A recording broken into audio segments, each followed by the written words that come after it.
Hello students, welcome to HDM academy. আশা করছি তোমরা সকলেই সুস্থ আছো, ভালো আছো। আজকের ক্লাসে আমি আলোচনা করব বিএ ফার্স্ট সেমিস্টার মাইনর অর্থাৎ পাশে যারা ভর্তি হয়েছো বা যারা অনার্সে ভর্তি হয়েছো, তোমাদের যাদের পলিটিক্যাল সায়েন্স অর্থাৎ রাষ্ট্রবিজ্ঞান যারা মাইনর হিসেবে যে সাবজেক্টটা নিয়েছো, তো সেই সাবজেক্টের সিলেবাস, বিএ ফার্স্ট সেমিস্টারের সিলেবাস আমি বিস্তারিত আলোচনা করব। তোমরা প্রথম থেকে শেষ পর্যন্ত ক্লাসটি দেখতে থাকবে, তাহলে কিন্তু কোন কোন অধ্যায় ভালো করে পড়তে হবে এবং কী ধরনের প্রশ্ন তোমাদের এখান থেকে পরীক্ষায় আসতে পারে তোমরা বিস্তারিত বুঝতে পারবে। তো ফার্স্ট অফ অল দেখো, আমি তোমাদের এখানে দিয়েছি যে রাষ্ট্রবিজ্ঞানের ফার্স্ট সেমিস্টারের যে সিলেবাস রয়েছে সেই এই পেপারটাকে অনেকে বলে থাকে, মানে এই পেপারটাকে বিভিন্নভাবে বলা হয়। ডিএসসি পেপার বলা হয়, মাইনর পেপার বলা হয়, বা কোর। কী বলেছি বুঝতে পেরেছো? মানে অ্যাকচুয়ালি বেশিরভাগের ক্ষেত্রে এটা আমরা কোর পেপার হিসেবে শব্দটা আমরা ইউজ করব। তো বিএ ফার্স্ট সেমিস্টারে তাহলে মাইনরে কী পেপার আছে, যারা রাষ্ট্রবিজ্ঞান নেবে তাদের এই পেপারের মধ্যে যে টপিকটা সেটা হচ্ছে রাজনৈতিক তত্ত্ব। কি বললাম? রাজনৈতিক তত্ত্ব। এবার এর মধ্যে অনেকগুলো ভাগ আছে। পলিটিক্যাল থিওরি, কি বললাম? Political theory. তোমাদের যে মূল যে এটা আছে, মানে সিলেবাসটা রয়েছে, সেটা কিসের ওপরে? পলিটিক্যাল থিওরির ওপরে। এবার দুটো ইউনিট আছে বিএ ফার্স্ট সেমিস্টার। টোটাল কটা ইউনিট আছে? দুটো ইউনিট। একটা হচ্ছে ইউনিট 1 আর একটা হলো ইউনিট 2। এবার এই ইউনিট 1-এর মধ্যে আবার 3টে পার্ট আছে। কটা পার্ট? 3টে পার্ট, 1, 2, 3। আর ইউনিট 2-এর মধ্যে কটা পার্ট আছে? 3টে পার্ট। তোমাদের 11-12-এ যাদের রাষ্ট্রবিজ্ঞান ছিল তাদের কিন্তু এই সিলেবাসটা বুঝতে অনেক সুবিধা হবে। কিন্তু যারা মনে করছো নতুন ফার্স্ট সেমিস্টারে, অর্থাৎ আগে রাষ্ট্রবিজ্ঞান ছিল না কিন্তু এখন নিয়েছো, তোমরা কিন্তু যদি চেষ্টা করো তাহলে কিন্তু সেটাও সম্ভব হবে। এবং এই রাষ্ট্রবিজ্ঞান সাবজেক্টটা খুবই সহজ, কারণ এখানে রাষ্ট্র সম্পর্কে, রাষ্ট্র ব্যবস্থা সম্পর্কে এবং দেশ সম্পর্কে, দেশের গঠন সম্পর্কে এখানে আলোচনা করা হয়েছে। তো দেখো, এই রাজনৈতিক তত্ত্বের মধ্যে যে পার্টগুলো রয়েছে, যে বিভাগগুলো রয়েছে, যে ইউনিটগুলো রয়েছে, সেই ইউনিটের আবার প্রত্যেকটা টপিক কী কী আছে সেগুলো আমরা জানার চেষ্টা করব। প্রথমে দেখো, প্রথমে আছে কি? রাজনীতির ধারণা ও রাজনৈতিক তত্ত্ব কি, অর্থাৎ পলিটিক্স কি এবং রাজনৈতিক তত্ত্ব কি। What is political theory? What is political theory? কালারটা চেঞ্জ করে নিই, হলুদ নেই। দেখো, তাহলে প্রথম ইউনিট 1-এর প্রথম পার্টে কি আছে? রাজনীতির ধারণা অ্যান্ড রাজনৈতিক তত্ত্ব বা হোয়াট ইজ পলিটিক্যাল থিওরি। আর তারপরে কি আছে? সার্বভৌমত্ব, একত্ববাদ এবং বহুত্ববাদ। ঠিক আছে, এখানে একটু বানানে ভুল আছে একটু, ঠিক আছে। তো সার্বভৌমত্ব বলতে কি বোঝায়? আমাদের ভারতবর্ষ একটা কী ধরনের রাষ্ট্র?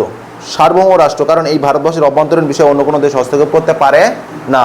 তাহলে সেই সার্বভৌম তোমাদের ক্লাস 12-এ আমি করিয়েছিলাম। নেক্সট চলে যাও, দেখো নেশানস। নেশানস হিস্ট্রিতেও ছিল, বা জাতি। সেই পলিস ছিল না গ্রিসে, নগররাষ্ট্র, গ্রিসের ক্ষুদ্র ক্ষুদ্র নগররাষ্ট্রগুলিকে বলা হতো কি?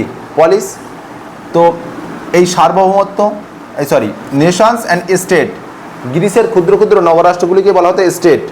আর নেশন শব্দের এসছে ন্যাসিও থেকে। কি থেকে? নেশিও থেকে, ল্যাতিন শব্দ নেশিও থেকে, যার অর্থ হচ্ছে জাতি। কি বললাম? জাতি। তাহলে আর হচ্ছে সোশ্যাল কন্ট্রাক্ট থিওরি বা সামাজিক চুক্তি মতবাদ। তাহলে ইউনিট 1-এর 3 নম্বর পার্টে আমরা কি কি পড়বো? বলো বলো রিম্পা, বলো। জাতীয় রাষ্ট্র, সামাজিক চুক্তি আর মতবাদ। আচ্ছা, তোমাদের রিম্পা, সেই আমি 12-এ বলেছিলাম যে জাতি কাকে বলে? কোনো একটি নির্দিষ্ট ভূখণ্ডে বসবাসকারী মানুষের মধ্যে ভাষাগত বা ধর্মগত বা বিভিন্ন কারণে যে একটা ঐক্যবদ্ধতার যে একটা রূপ আমরা দেখতে পাই। যেমন আমরা ভারতবর্ষ, আমরা ভারতীয় জাতি, তো আমরা গর্বিত ভারতীয়। তো এরকম পৃথিবীতে বিভিন্ন জাতি কিন্তু রয়েছে। তারপরে চলে যাও ইউনিট 2। ইউনিট 2-তে 3টে পার্ট আছে। কটা পার্ট আছে? আচ্ছা, এই ইউনিট 1-এর যে পার্টগুলো বললাম, সেই পার্টগুলোতে কী কী বিষয় আছে বুঝতে পেরেছো? যেমন এখান থেকে প্রশ্ন আসতে পারে, রাজনীতি বলতে কী বোঝায়? রাজনীতি বলতে কী বোঝায়? বা রাজনৈতিক ও রাজনীতির ধারণার ব্যাখ্যা দাও, বা রাজনীতি কি, রাজনীতির ধারণা দাও। এটা তোমাদের 10 নম্বরে প্রশ্ন আসে। কি বললাম? 10 নম্বরে কি প্রশ্ন আসতে পারে? রাজনীতি কি, রাজনীতি কি রাজনীতি কি? রাজনীতির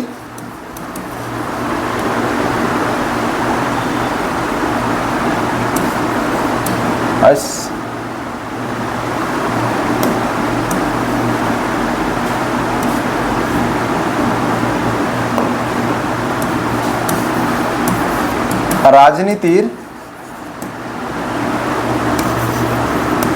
ধারণা সম্পর্কে লেখো।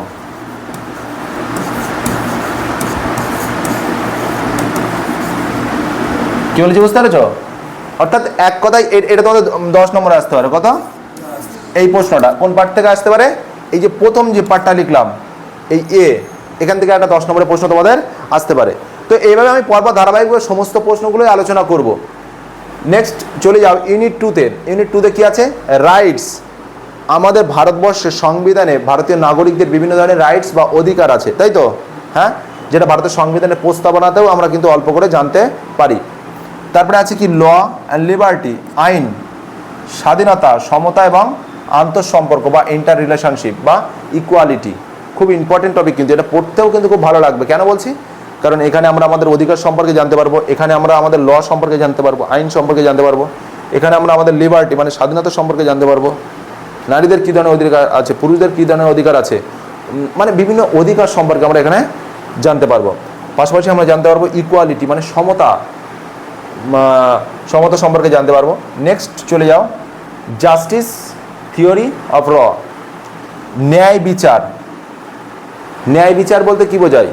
কোনো ব্যক্তি কোনো অন্যায় করেনি অথচ তাকে যদি দোষী সাব্যস্ত করা হয় তাহলে সে কি ন্যায় তাহলে সে তো ন্যায় প্রত্যাশা করবে। সেই ন্যায় সম্পর্কে এখানে আলোচনা করা হয়েছে। পাশাপাশি আলোচনা করা হয়েছে কি? রলসের তত্ত্ব। এইটা আলাদা করে 10 নম্বরে আসে বা 5-এ আসতে পারে। রলসের তত্ত্ব কি বলেছে বুঝতে পেরেছো? নেক্সট হচ্ছে 3 নম্বর টপিক কি? Democracy models and democracy of David হেল্ডের তথ্য। অর্থাৎ গণতন্ত্র কি, গণতন্ত্রের মডেলে এই গণতন্ত্রের মডেল সম্পর্কে কার তত্ত্ব? ডেভিড হেল্ডের তত্ত্ব। তাহলে এখানে আমরা দুটো মানে বিখ্যাত রাষ্ট্রবিজ্ঞানীদের যে তত্ত্ব সম্পর্কে পেলাম, একটা কার তত্ত্ব?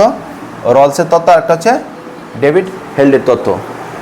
তাহলে রাষ্ট্রবিজ্ঞানের যে ফার্স্ট সেমিস্টার বিএ ফার্স্ট সেমিস্টারের যে সিলেবাস রয়েছে সেই সিলেবাস সম্পর্কে তোমাদের ধারণা concept clear? Rimpa, Mampi, Tasim clear? আচ্ছা অঙ্কিতা, অঙ্কিতা না, তোমার নামটা ভুলে গেছি, সুস্মিকা কনসেপ্ট ক্লিয়ার হয়েছে? তাহলে এখান থেকে যদি প্রশ্ন আসে যে রাজনীতি কি, রাজনীতি সম্পর্কে আলোচনা করো, এটা কত নম্বর আসতে পারে? মোটামুটি 10 নম্বরের। এছাড়াও আরও অনেক প্রশ্ন আসতে পারে যে গণতন্ত্রের সংজ্ঞা দাও, গণতন্ত্রের সংজ্ঞা দাও। ওইটা ধরো 2 নম্বরের দিল, ওর সঙ্গে একটা 6 নম্বরের বা একটা 8 নম্বরের দিয়ে দিল। বুঝতে পেরেছো? মানে গণতন্ত্র মানে কি? ডেমোক্রেসি। এইরকমভাবে পুরো সিলেবাসটা রয়েছে। তো আমি তোমাদের বিএ ফার্স্ট সেমিস্টারের এই যে সিলেবাস সম্পর্কে একটা ধারণা বা কনসেপ্ট দেওয়ার চেষ্টা করলাম।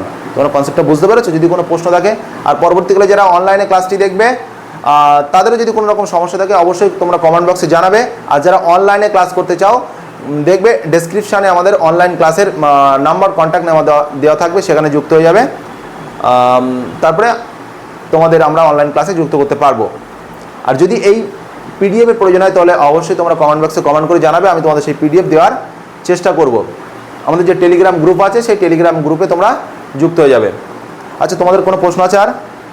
হ্যাঁ, তাহলে এটা ভালো করে সুন্দর করে লিখে নিতে হবে।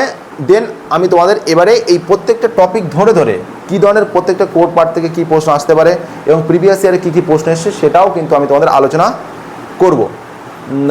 আশা করছি তোমরা যারা পরবর্তীকালে অনলাইনে ক্লাসটি দেখবে তাদেরও কোনো সমস্যা হবে না। আর যদি কোনো রকম তোমাদের কোনো প্রশ্ন থাকে অবশ্যই কমেন্ট বক্সে কমেন্ট করে জানিও। সকলে সুস্থ থাকো, ভালো থাকো। জয় হিন্দ, জয় ভারত।